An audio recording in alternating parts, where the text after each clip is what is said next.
ना इधर ना उधर, सीधे मुद्दे पर नजर। और क्या है आज की खबर, आप देखना शुरू कर चुके हैं न्यूज़ 18 पुनीत के साथ। रशिया और अमेरिका के बीच अब स्थितियां जो हैं वो तनातनी वाली होती जा रही हैं और बढ़ती ही जा रही हैं। ये दरअसल स्थिति में बदलाव उस बयान से आया है जब ट्रंप ने कह दिया था कि पुतिन आग से खेल रहे हैं और अगर मैं नहीं होता तो स्थितियां कुछ और होती और रूस को बहुत नुकसान झेलना पड़ता। क्रेजी पुतिन भी कह दिया गया और उसके बाद ट्रंप के ऊपर भी निशाना साधा गया और यह कहा गया कि हम एक ही चीज़ जानते हैं और वो बहुत बुरी है, जो कि है थर्ड वर्ल्ड वॉर। इस बीच एक नया बयान सामने आया है।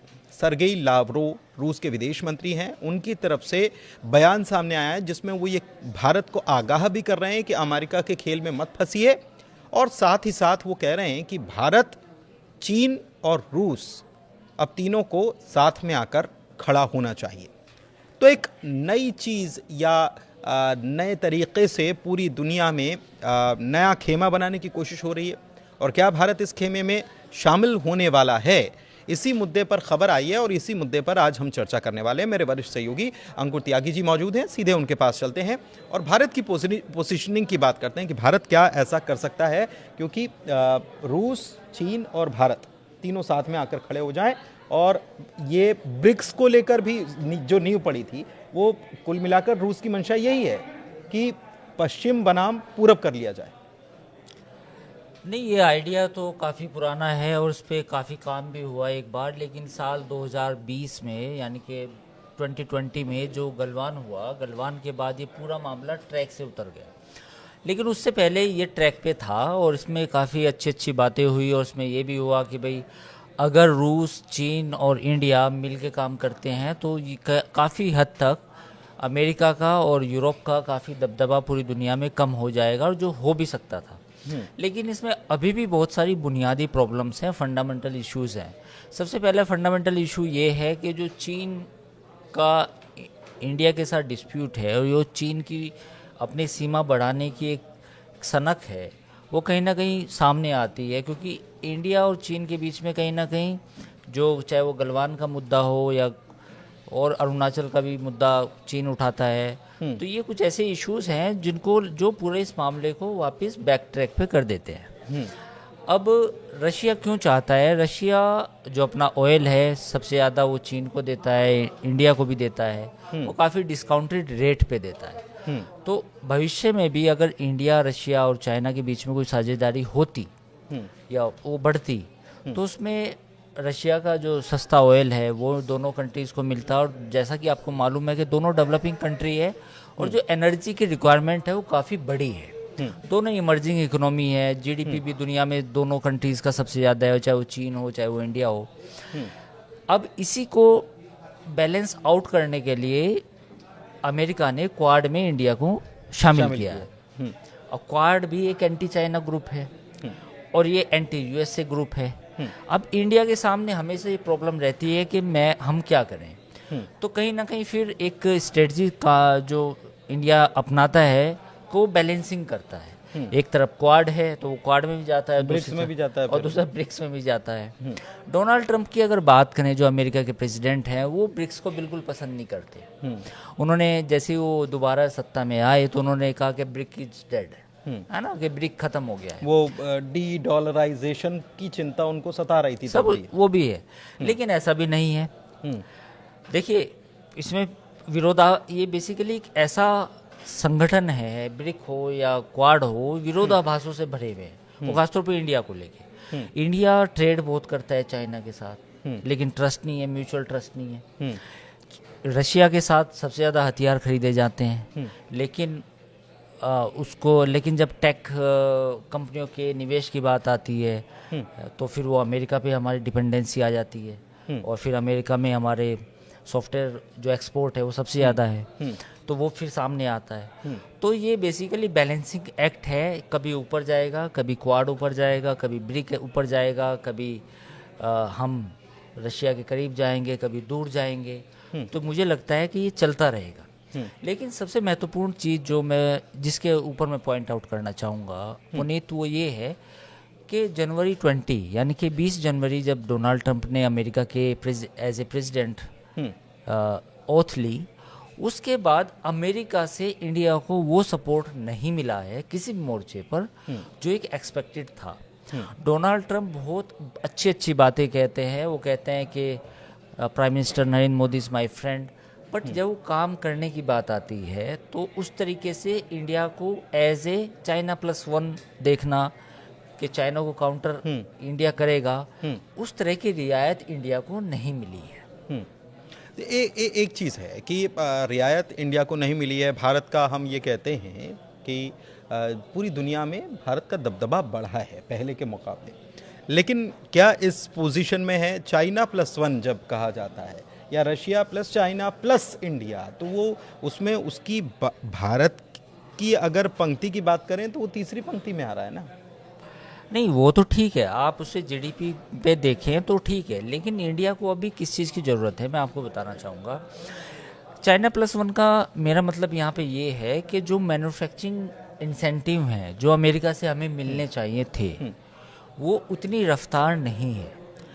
उस इंसेंटिव का मेरा मतलब ये है कि जो सेमीकंडक्टर आपने देखा होगा सरकार बहुत प्रोत्साहित कर रही है, उसमें सरकार इंडियन गवर्नमेंट की पॉलिसी ज़्यादा जिम्मेदार है, बजाय इसके कि अमेरिका ने छूट दी हो अमेरिकन कंपनीज को कि आप जा सकते हो, आप इंडिया में प्लांट लगाओ चाइना की बजाय। वो चाइना से आउट हुई, वो चाहे वियतनाम लगा ले, फिलीपींस लगा लें, या फिर इंडिया लगा लें, या थाईलैंड लगा लें, उससे अमेरिका को ज़्यादा फर्क नहीं पड़ रहा। मेरा पॉइंट क्या है, मेरा पॉइंट ये है कि डिफेंस की जो कंपनी है उनको, वो अमेरिकन जो कंपनियां हैं वो मेक इन इंडिया में शामिल होने से उस तरह की छूट नहीं है। सेमीकंडक्टर की जो कंपनियां हैं उनको भी बहुत ज़्यादा निवेश करने की छूट नहीं है। एप्पल को लेके डोनाल्ड ट्रंप ने जो कहा वो भी आपने देखा। फिर आते हैं सबसे बड़ी एक इंडस्ट्री है केमिकल की। चाइना दुनिया में सबसे ज़्यादा केमिकल प्रोड्यूस करता है पूरी दुनिया में, चाहे वो केमिकल दवाओं में यूज दवाओं का हो या चाहे कोई वो किसी भी प्रकार का हो। तो उसके लिए भी अमेरिकन कंपनियां उस तरह से इंडिया को नहीं देख रही, क्योंकि इंसेंटिव अमेरिकन गवर्नमेंट की तरफ से नहीं मिल रही। ये जब अमेरिका, तो जब ये सारी चीज़ें आती हैं तो फिर भारत को लगता है कि क्यों ना मैं ब्रिक में बातचीत करता रहूं, वहाँ से मैं अपना क्यों एक तरह से संबंध खराब करूं। तो फिर ये वही है कि ये बैलेंसिंग रहता है, विरोधाभास भी है इसमें, सब कुछ है। नहीं, लेकिन भारत हमेशा से गुट निरपेक्षता वाली स्थिति में हमेशा से रहा है कि हम किसी गुट में नहीं हैं, और ये गुटबाजी की बात हो रही है। और इस अभी की जो मौजूदा परिस्थिति है वर्ल्ड ऑर्डर में, इसमें गुट निरपेक्षता वाली धारणा या उसके ऊपर जो काम भारत करता आया है, क्या उसकी पोजीशनिंग अभी सही है, और क्या ये भारत इसको बरकरार रख सकता है क्या? क्योंकि चाइना और रशिया के बीच में तो बहुत अच्छे संबंध हुए हैं बहुत बीते दिनों में। देखिए, पिछले कुछ दिनों से जो पॉलिसी आई है इंडिया की, अडॉप्ट की है, वो ये है कि India will see on interest. वो चाहे हम किसी से बात करें, किसी के साथ टेबल पे बैठें, हमें अपने हित देखने हैं, चाहे रूस के साथ बैठें, चाहे अमेरिका के साथ बैठें, चाहे चीन के साथ भी बैठें। तो जो आप गुट निरपेक्षता की बात कर रहे हैं, नॉन अलाइनमेंट मूवमेंट तो खत्म हो गया था काफ़ी सालों का। तो अब ऐसा कहना कि गुट निरपेक्ष होके आप कुछ इस दुनिया में कर पाएंगे, वो नहीं है। वो उसकी वजह ये भी एक ग्लोबलाइजेशन है, एक दूसरे पे डिपेंडेंसी है किसी ना किसी इंडस्ट्री की। आप लड़ाई भी लड़ेंगे लेकिन ट्रेड भी आपको करनी पड़ेगी, ऐसा भी है। तो वो तो स्थिति नहीं है। लेकिन इंडिया ने जो पिछले 4-5 सालों में जो पॉलिसी है वो ये है कि भाई हम अपने हितों को देखेंगे, यानी कि अपने जहाँ हमें लगेगा कि हमें यहाँ से फ़ायदा है तो हम उन चीज़ों को आगे बढ़ेंगे, चाहे वो किसी के साथ। तो मैं ये आपसे समझना चाह रहा हूँ कि चीन और ख़ास तौर पर रूस, अगर सरगी लावरोव भारत को ये आगाह कर रहे हैं क्वाड के लिए, तो भारत उसका हिस्सा है। वो आगाह भी कर रहे हैं कि आप अमेरिका के जाल में मत फंसो, और दूसरी तरफ वो कह रहे हैं कि हमारी तरफ आ जाओ। तो हमारी तरफ आ जाओ, और भारत अगर अपने हित को देखते हुए अगर कोई ऐसा कदम, सीधा कदम नहीं उठाता, तो क्या ये भारत के लिए थ्रेटनिंग है? क्योंकि रशिया भी बहुत पास में है, आपका दोस्त तो है ही, लेकिन चाइना और रशिया अगर मिलकर करते हैं तो ये भारत के लिए क्या नुकसानदेह हो सकता है क्या? इसका फैसला जो रूस के विदेश मंत्री ने बात कही, उनका मामला ये था कि उन्होंने ये कहा था कि वो उलझाना चाहते हैं इंडिया को बेसिकली, मैं वही पूछ रहा है ना। वो इंडिया को उलझाना चाहते हैं ताकि वो ऐसे इमर्ज ना हो पाए। हूँ। उनके अपने तर्क हैं, लेकिन मुझे लगता है कि अगले 6 महीने क्रूशियल है। इन पिछले 4-5 महीनों में अमेरिका की तरफ से कोई इंडिया को कोई ऐसा इंसेंटिव नहीं मिला। पूरी दुनिया में जो ट्रेड वॉर ये डोनाल्ड ट्रंप ने छेड़ी, उसका भुक्तभोगी हम भी है। तो मुझे लगता है कि अगले 6 महीने डिसाइड करेंगे कि इंडिया और फोर्सफुली ब्रिक में जाएगा, क्वाड से पीछे कदम हटाएगा।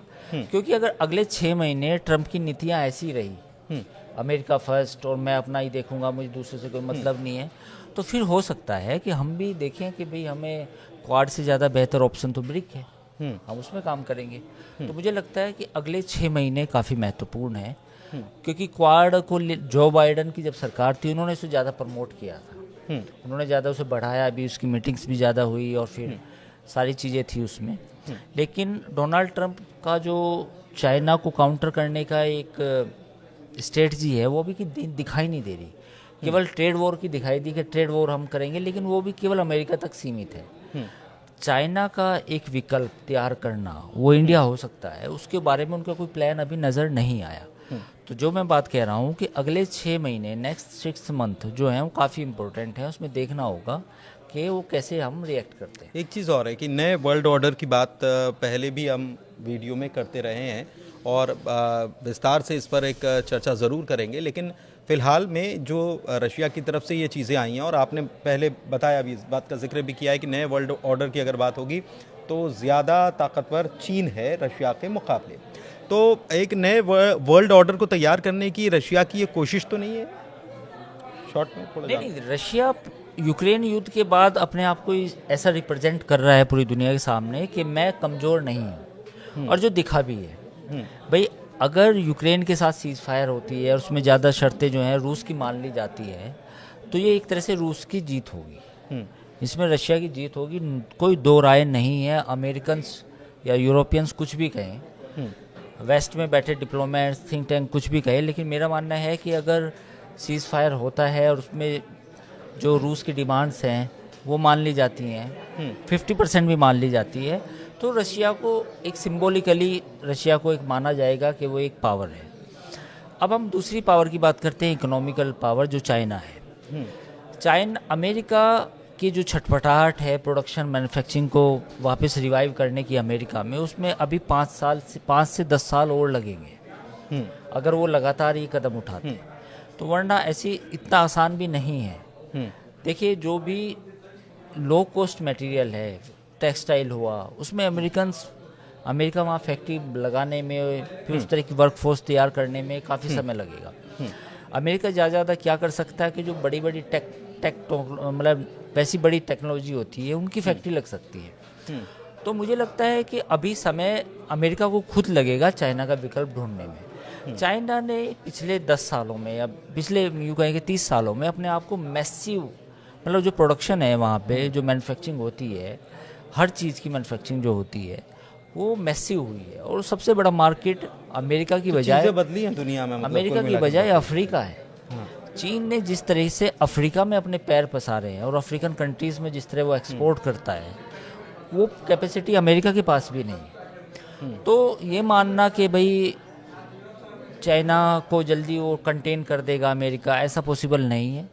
इंडिया एक ऑप्शन हो सकता है, लेकिन उस तरह अमेरिकन अभी भी इंडिया को एज ए स्ट्रेटजिक पार्टनर उस तरह से कंसिडर नहीं कर रहे जिस तरह से उन्हें चाइना को काउंटर करने के लिए करना चाहिए था। कर रहे हैं, बहुत सारी चीज़ों में सहयोग है, बट मैसिवली ऐसा कुछ नहीं है कि इंडिया के लिए भी कोई फ्री राइड है कि भाई हम यूएस का हमारे पे हाथ है और हम बस अब चाइना को पीछे छोड़ देंगे।